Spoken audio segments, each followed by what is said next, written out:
Welcome to the channel, guys. What I'm going to show you in this video is how to turn off some of the very annoying so-called safety features, which I think pretty much all motor enthusiasts turn off as soon as they get in their vehicles, which are equipped with such systems. I'm going to show you how to turn those systems off and just discuss them and discuss where we think cars are going in the future with these kind of like safety systems that nobody really ever asked for and nobody actually wants. So we'll get to that shortly, but yeah, we are over 500 miles in now in the new Gen 2 GR Yaris, or Mark II, whatever you want to call it. Car is amazing. It is absolutely amazing. We owned our Gen 1 Yaris for 3 years. I never really fell in love with the Gen 1. I've definitely fallen in love with this one a bit, but I'm not going to go into too much detail because there is going to be a full review of the car coming to the channel soon.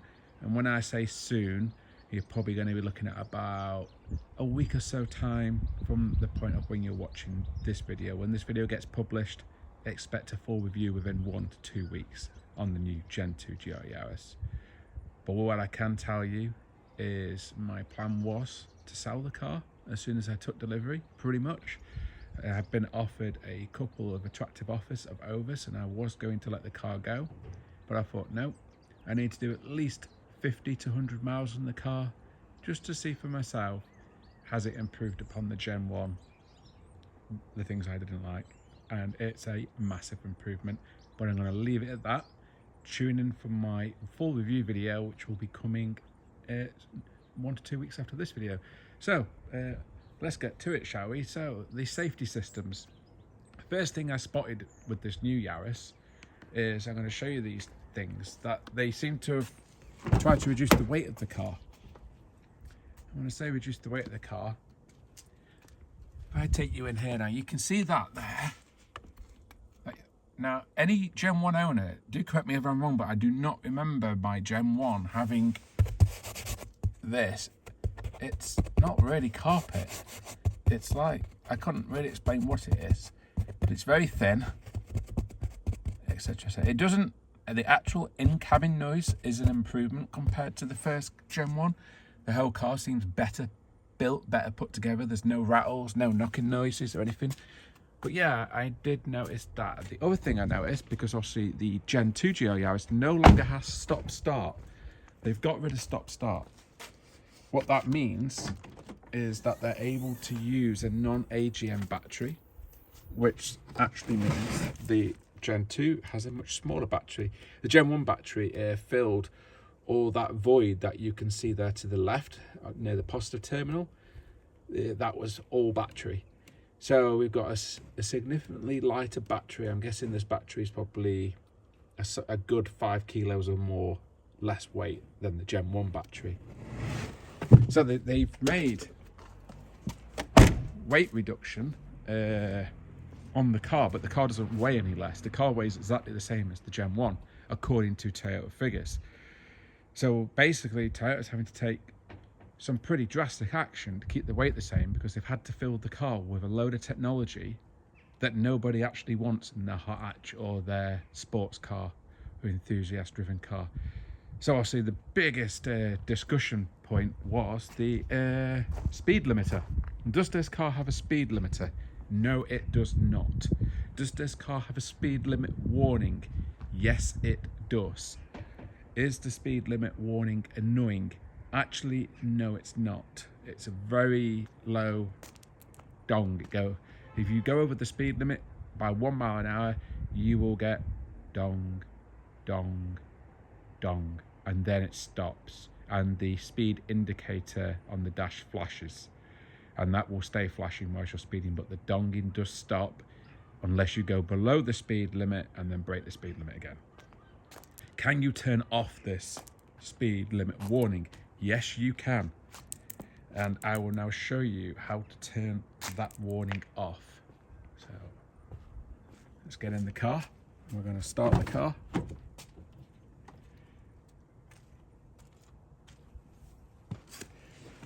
I'm just going to put my seat all the way back just so we can get as much of the dash in as possible. Right, let me pull this as far back as we can. I am going to be doing things one-handed. So there's the dash, that's what we've started with. As I mentioned previously, ours is a manual. Right, so let's start her up.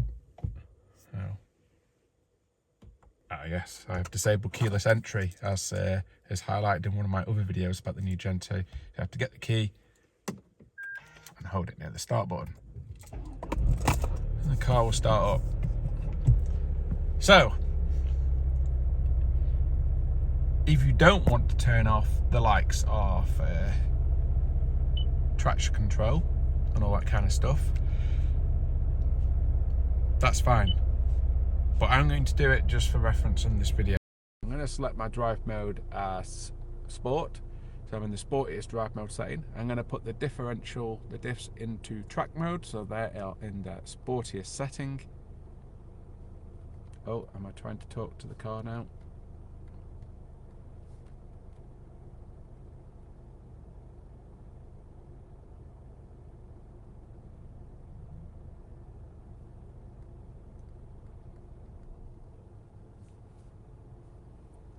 I think it is because Apple CarPlay is enabled, which is, I'm recording through a special app here.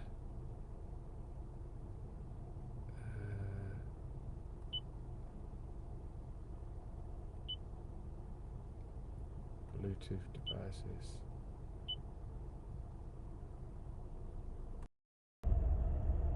There we go, it was Apple CarPlay. Yeah, if you're trying to record on a gimbal and you've got Apple CarPlay set up, it thinks that you want to talk to Matt. Hopefully that's not in my video and I have to do it all over again. Right, so back to where we were going to. So car in sport mode, track mode enabled, and then if you press the traction off button, you'll see all those lights come on. Now this is traction control off. Your stability control's in expert mode, so if you really get it wrong, it will still assist you a bit. Your lane assist is off. Your pre-collision system is off, so it won't apply the brakes if it thinks you're gonna hit something, and that's like another traction control off label. However, your speed limit warning system is still enabled. So what you need to do is scroll to settings. We have to hold OK down first, and then you get your options so you can see map. So we're going to go to settings. Now, if you want to disable that, you scroll down to that one there. Let me just show you that again. So you scroll down to RSA, and then you hold the OK button down.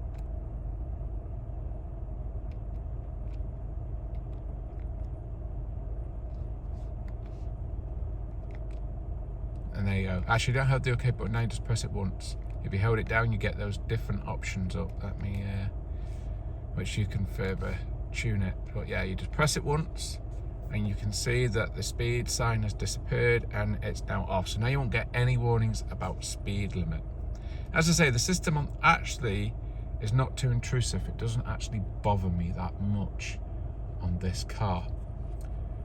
So I generally actually leave it on because it's just kind of a gentle reminder that isn't annoying as such. And the dong, you can hardly hear it over the radio if you have the radio on, and this just flashes. So that will be just flashing gently in and out. But yeah, if you want to turn it off, I'll show that again. You click on settings and you scroll down to RSA and you just click OK on it and it's off. So what I like to do when I get in the car is let me get everything back to normal. I'll show you what basically my startup process is. Let me just put the speed limit warning system back on. So we're back to how we would be if the car had just been started. So what I do when I get in the car every drive is I will start the car up. I will then literally go to the selector here and I will put the car into custom mode, which means I have sport steering, very important. I will detail more of that in my full review. And throttle control normal. I don't like the sport throttle, it makes the pedal a bit not so linear, let's just say a bit too much too early. And then I press IMT because the rep matching in the Gen 2 is far superior to the Gen 1. And then I press the traction button, because what the traction button does is, with one simple press, turns everything off bar the speed limit sign recognition. So if the speed limiter sign warning was really annoying to you, you would literally just press OK in settings and press OK again, and now everything's off. What you can't do in this car is, if you, well, you can, but if you want to drive with traction control on and disable lane assist, which in the old car you just held this button down in the Gen 1 for about 5 seconds and it would disable lane assist, but all it does now is that it's always on, and you can make it more on. If you want to disable it without disabling traction control, you have to again go into settings and hold down OK in LDA and then press OK again, and now it's completely off. But like I say, one press of that button there turns everything off bar the speed limit warning. So yeah, that's that. I'm going to get out of the car now. I hope that shows everybody how you disable the speed limit warning, and if you wish to disable the other systems. As you can see, pressing that, you can see everything goes off. See, the car is very customizable. You can customize a lot in the car, but the car is full of technology that I myself, as an enthusiast and somebody who enjoys driving my cars, I never asked for this technology. You know, one of the other cars in the garage is an old E30 BMW. It's lucky to have ABS. The other garage has got an old Corvette in it which has no ABS. Am I in danger driving those cars? Absolutely not. We survived growing up. I appreciate certain safety aspects. Seat belts, yeah, seat belts are an absolute must in a car. You know, they 100% save lives. Very easy to put on, you know, and don't really affect you so much. But I think it's gone a bit too far. You know, I think airbags within reason are pretty decent, especially in a normal road car. Obviously you don't want them in a track car. But it's just getting a bit, you know, the way that manufacturers are going, I mean, what are they trying to suggest? That people can't actually drive cars anymore? People have got so less intelligent or less able that they're not as capable to drive their car anymore? Or are governments literally just not wanting people to be able to drive and enjoy cars anymore? Is it an attack upon the motorist, if that's what's incoming? You know, are rules going to get even more stringent, etc., etc.? I mean, where it goes to some brands that only build, you know, fast cars, example Ferrari, Lamborghini, maybe they're small enough to not have to implement these features or get collared, but not every man on the street can, or not every man and woman can afford to go and buy a Ferrari. So it's a little bit saddening that all of these new technologies, that many of which were never asked for, are being forced upon us.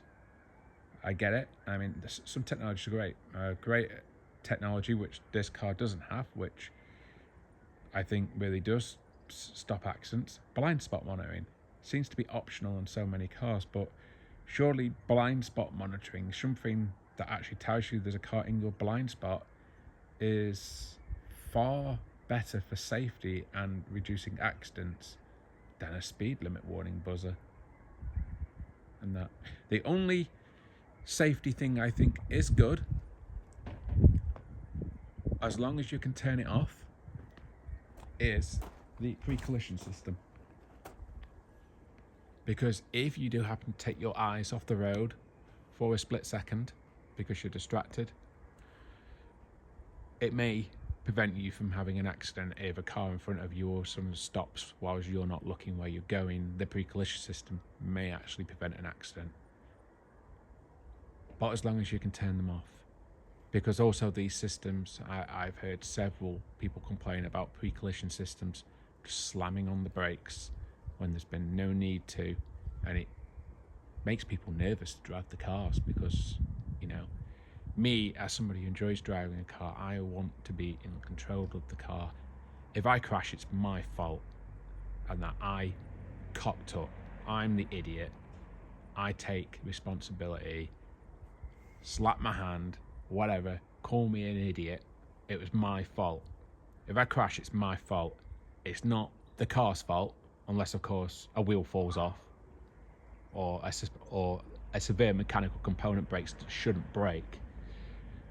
But it's the driver's fault, and I think that the world has become too, oh, it must have been their fault, oh, I'm going to blame that, or I'm going to claim this, I'm going to do that. No, it's your fault. Take responsibility. You drive like an idiot and you lose control, or you're not paying attention because you're on your mobile phone whilst driving and you crash, that's your fault. Absolutely. Throw the book at them. For that. Enjoy your car, but do it safely. But what we don't need as enthusiast drivers is all these systems being thrown at cars which are massively pumping up the cost of cars and massively increasing the weight of cars. I mean, this new Yaris, I mean, okay, there is inflation and all that, so that's accountable for a big chunk of the price increase. But the reason this car's gone from £33,000 now to £45,000 is because all of the technology that the manufacturers must now fit to a car by law because of governments around the world, which is increasing cost and increasing the weight of the cars. So for me, I think it's a real shame that this is happening.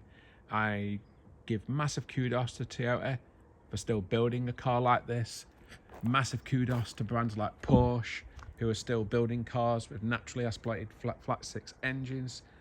Massive kudos to those manufacturers for finding ways to keep delivering exciting cars. I'm also really impressed with how Porsche have done it so you can get around these safety systems that none of us want.